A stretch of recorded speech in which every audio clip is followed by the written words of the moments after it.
Hello, everyone, and welcome to Uncivil Law. For today's story, we have the story of an apostate. This is the case of John Doe versus George Dordani. In this case, Mr. Doe was a Muslim. He's from Saudi Arabia. He's attending college inside the United States. During his college time, he becomes Christian, and he wants to go back overseas because his parents want him to visit. Hilarity ensues, and he is now suing his college advisor for giving him some potentially bad information when it comes to the immigration implications of going back overseas. So we get to learn the story of this Muslim apostate turned Christian who returns back to Saudi Arabia, who treats him as the religion of peace might expect. Let's get started with this. Mr. Doe was born in Saudi Arabia, moved with his family to Islamabad, Pakistan, and eventually became a Pakistani citizen. Although his parents are devout Muslims, and Doe is raised in strict adherence to Islam, Doe befriended a Pakistani Christian and became interested in converting to Christianity. And for anyone who knows anything about the Islamic religion, they are just super thrilled to have people consider converting. Oh, no, wait, that's right. Death for all apostates. Yeah, so good times. In 2013, Doe came to the United States to pursue an engineering degree at Western Kentucky University. After arriving, Doe began attending Christian services. Although he initially kept his interest in Christianity a secret, why would he do that? Because Islam is the religion of peace, right? After some time, Doe informed his uncle that was a mistake, who later confirmed this information to his father.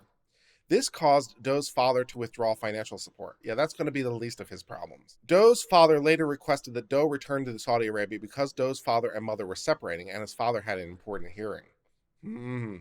I want you to return to an Islamic country that's governed by Islamic law, having converted to Christianity. Okay, that sounds like a thing you should definitely do. You know, I have never been Muslim, but I do know enough about Islam to know that this is probably not a good idea. And him being born into this religion should probably know this is not going to go well. Please return to Saudi Arabia, a country that is governed by a king, a literal king. And please return to this country and things will go super, super well. That sounds like a good plan. Doe's new financial difficulties and the stress occasioned by news of his parents' separation, because that was definitely a thing that was going to be happening, led him to seek Dordani's advice about taking a leave of absence while maintaining his status as a student. So his concern is, if I go back overseas to Saudi Arabia, can I still be a student at Western Kentucky University? His concern really probably should be, can I continue living? But that's not the question he asked Dordani for some reason. Following Dordani's advice, Doe applied for and was granted a medical leave of absence for the spring 2015 semester. Before leaving for Saudi Arabia, Doe consulted with Dordani again. Because of his medical leave of absence, Doe was unsure of his immigration status and wanted to confirm that he could get back into the country if he left. So he's concerned about the immigration implications of this because he's going to be taking some time off school and he's here on a student visa. So he says to Dordani, his faculty advisor, look, I'm here under a student visa. If I leave, can I still come back in on my student visa? Because, that might be a problem. So Dordani's going to give him some immigration advice. Okay. Dordani responded that if Doe obtained a correct letter from the counseling center authorizing the leave of absence, Doe would be able to take a brief break from the United States for the purpose he described and return without any issues, assuming that, you can get as far as getting back to the United States, which might be a real problem, but, if you can get back to the United States, that's fine. Doe later obtained this letter and emailed Dordani about traveling on the I-20 visa and a verification later attending to his continuing status with the university. Dordani responded he'd write a letter explaining Doe's continuing relationship with the university and asked when Doe was planning to travel. Doe responded that he would depart after Valentine's Day of 2015, but he wondered if there was a deadline by which he had to return to the United States. So he's, again, concerned about his immigration status because that seems like the most important thing. Dordani responded that Doe can stay out of the country for as much as 5 months before he would need a new I-20 and be able to re-enter. So yes, we are concerned about the immigration law implications. We're here on a student visa. We're taking a leave of absence. We'd like to go back overseas. Now, query, how long can we do that? and still be considered a student. And Dordani says 5 months. As long as you have this, we'll give you the requisite paperwork you need so you can take your 5-month leave of absence to Saudi Arabia. Good. Doe departed for Saudi Arabia on Valentine's Day of 2015. When he arrived, he discovered his father's true purpose in having him return was to force Doe to conform to Muslim upbringing. Oh, his father lied. Who couldn't see that coming from a mile away? His father lied. And again, knowing what little I know about the Muslim religion, it is considered okay to lie for these purposes. Again, I'm not an Islamic expert, but from what I understand, it is considered ethical within the Islamic religion to lie for these purposes. So as far as his father was concerned, he was upholding the tenets of the Muslim religion by lying to his son. So yeah, and again, his son, being familiar with it, should probably have known this, but it didn't occur to him for some reason, I guess. To this end, Doe was beaten, placed on house arrest, and overseen by a security guard for 3 months. You don't say. To escape this situation, Doe told his father that his conversion to Christianity was just a prank. It's just a prank, bro. And signed a letter promising he'd adhere to Islam and return to Saudi Arabia after completing his degree. After Doe signed this letter, his father consented to his return. It's a miracle. It's an absolute damn miracle. He actually managed to get out of Saudi Arabia again. Wow. So his father, having lied to him to secure him, he's now lying back to his father. So I guess tit for tat, that sounds about right. But of course, things didn't really turn out that great on the immigration issue. So somehow having overcome the problems on actually getting back to the United States, which itself is a damn miracle. I don't know how you got out of Saudi Arabia and got on a plane and got back to the United States. But when he gets back to the United States, it turns out there's problems. So we're not suing over any of the Islamic conversion stuff. What we're suing over is we got bad immigration advice. So let's turn to part B of our story. We got bad immigration advice, and see how the United States deals with this person returning back to the United States on a student visa. Good times. So 2 weeks after he departed for Saudi Arabia, so after he went to Saudi Arabia, Dordani discovered a problem with the university's iStart Sun Apicis system. All right, so there's a computer problem. There's a technological bug. So Dordani, the advisor, says, oh, wait, there might be a problem. We discovered it 2 weeks after you returned to Saudi Arabia, so that's good news. The iStart program is a software program used by the university to track the status of international students. It is designed to interface with the United States' system, a government program controlled by ICE, used to track international students. This allows the university and the government to exchange student information and records. Because of this glitch, 1,039 student records that were input into the iStart system had not correctly synced with the United States system, causing students to appear as unregistered to the United States, even though they were shown active within the internal system of the university. All right, so our university friends over here have a computer system that is designed to keep track of who is a student and who is not, and to share that information with the United States government as they are obligated to do, because they are here on a student visa. And so the university has a system to keep the United States government apprised of who is and who's not a student. But there was a bug. 1,039 students who were registered with the university were flagged as unregistered with the United States federal government system. So that's a bit of a bug. So yeah, that might affect Mr. Doe here. What a wonderful story. Doe returned to the United States on May the 17th, 2015. It's a damn miracle. Arriving at Dulles Airport, Doe presented his Pakistani passport and his I-20 to the Customs and Border Patrol agent, who directed Doe to a secondary inspection because the U.S. records indicated Doe was not a current student at the university, and his I-20 was terminated by the system for failure to enroll. Oh man, our poor Mr. Doe over here, having foolishly returned to Saudi Arabia. And his father lied. He somehow managed to get back out of Saudi Arabia. It's a damn miracle. And so he arrives at the United States, and he's like, I made it back. Border Patrol, here's my passport, and here's my I-20 that shows that I'm a current student. And the Border Patrol says, wait a second, our system says you're not a current student. You're not currently enrolled. Dun dun dun. At the secondary inspection, the Border Patrol officer asked Doe whether the I-20 belonged to him, because, of course, it's not in our records, and whether it was valid. These are perfectly reasonable questions. Doe responded that, according to his immigration advisor, Dordani, his I-20 was valid until 2017. The Border Patrol official informed Doe that his I-20 was terminated and he would be deported unless there was another basis on which he was admitted. So our poor Pakistani friend here, our poor Pakistani come Saudi Arabia friend over here, he's made it back to the United States, but he hasn't made it all the way. And so he's made it and he's landed and say, we're going to put you back on a plane unless you can come up with another reason for you to stay. Way to go. Way to go, Western Kentucky University. You're just champions on this one. At this point, Doe began recounting the details of his prior 3 months and describing his conversion from Islam to Christianity. Because of these statements, he was treated as an asylum seeker, which triggered his detention pending a credible fear interview. Again, given what I know about the Islamic religion and given what I know about Saudi Arabia and given how I know Saudi Arabia treats diplomats and so forth and so on, this seems like a credible concern to me, yes. So he's treated as an asylum seeker. Doe spent the night at the airport before being transferred to a holding facility and later a detention facility in Virginia. Doe ultimately retained an immigration attorney and was paroled from ICE custody on June the 17th. He is later granted asylum and is a lawful permanent resident. Woof. Woof. So somehow it all worked out for Mr. Doe. This guy is just rolling Yahtzee after Yahtzee after Yahtzee. I know he feels like he's getting a bad deal, but man, this guy has the best luck ever. He just has the best luck ever. He traveled back to Saudi Arabia and he managed to get back to the United States somehow.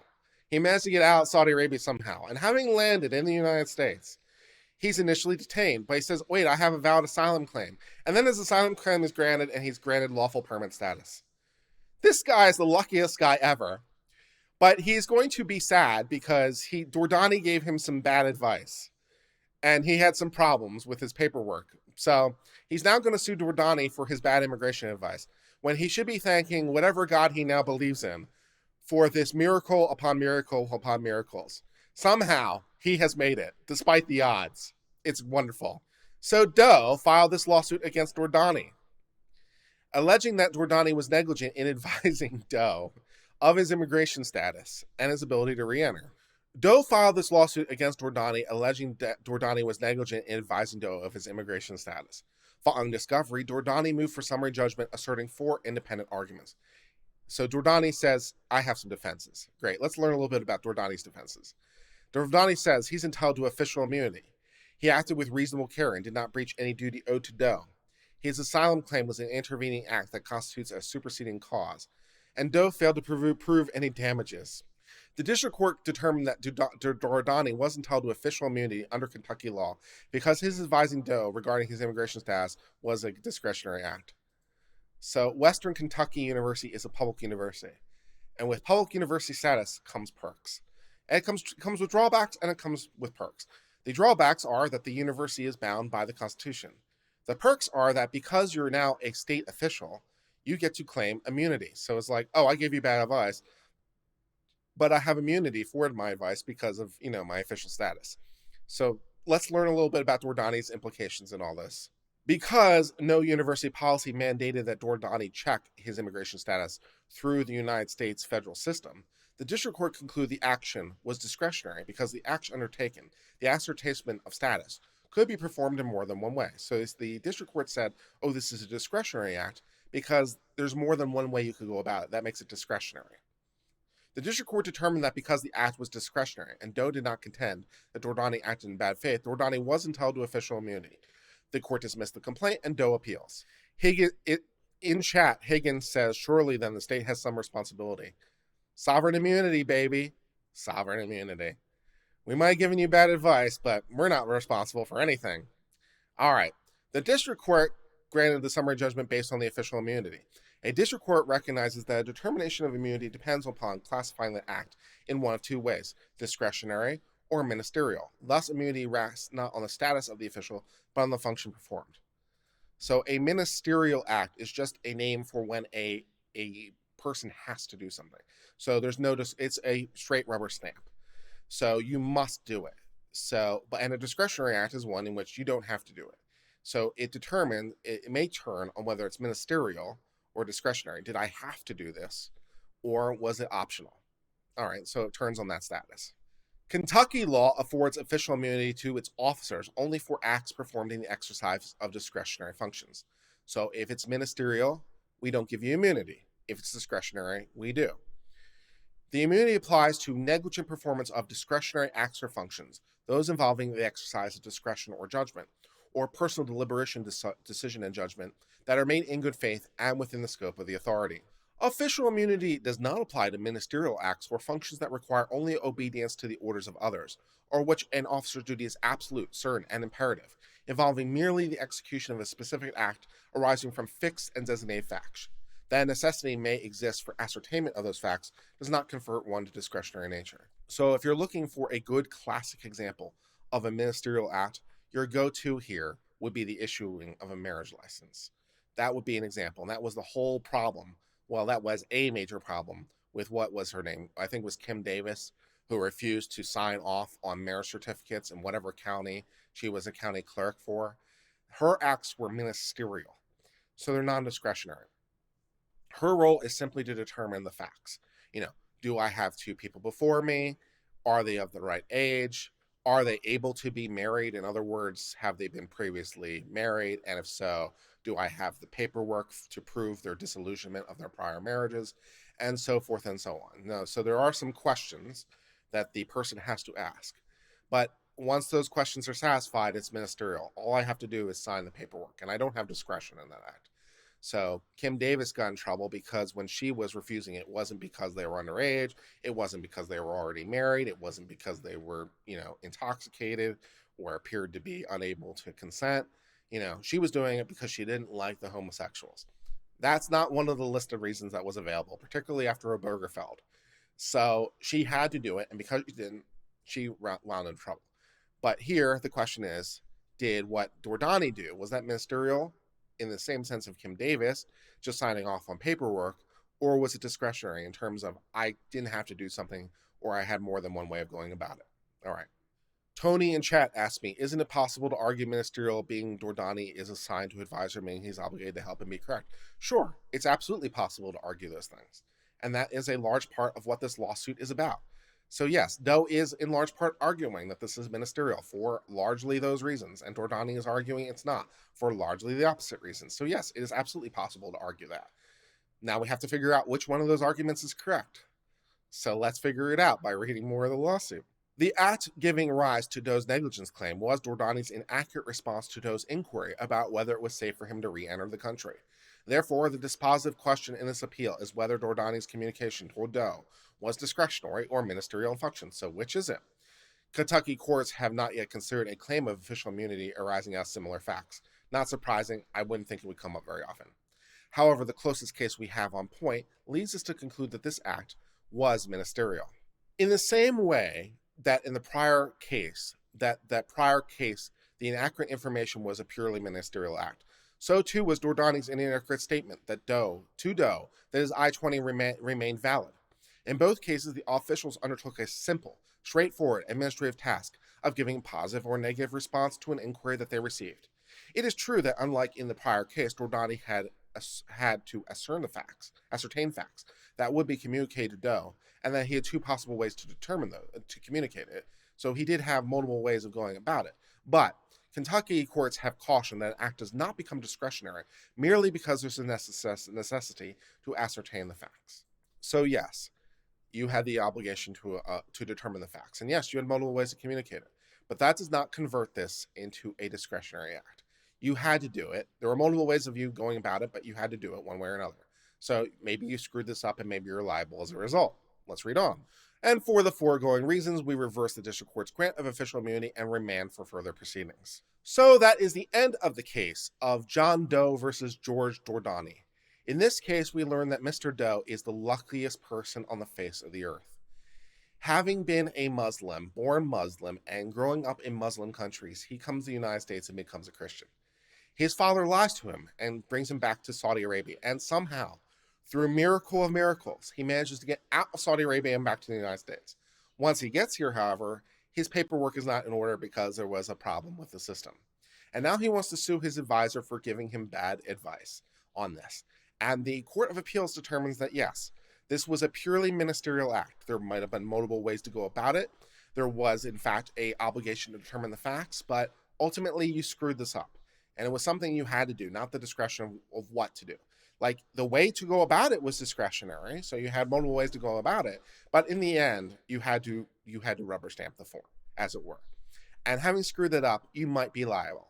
So we reverse the decision of official immunity and return this back to the trial court for further proceedings consistent with this decision, and that's the end of the coverage of this case. Thank you so much for being part of the Uncivil Law family. I appreciate your continued support. If you haven't already done so, please subscribe to this channel, and you can also support us financially by clicking the applaud button below. Thank you so much for your contributions to our channel. It helps our work grow. Until later, cheers and goodbye.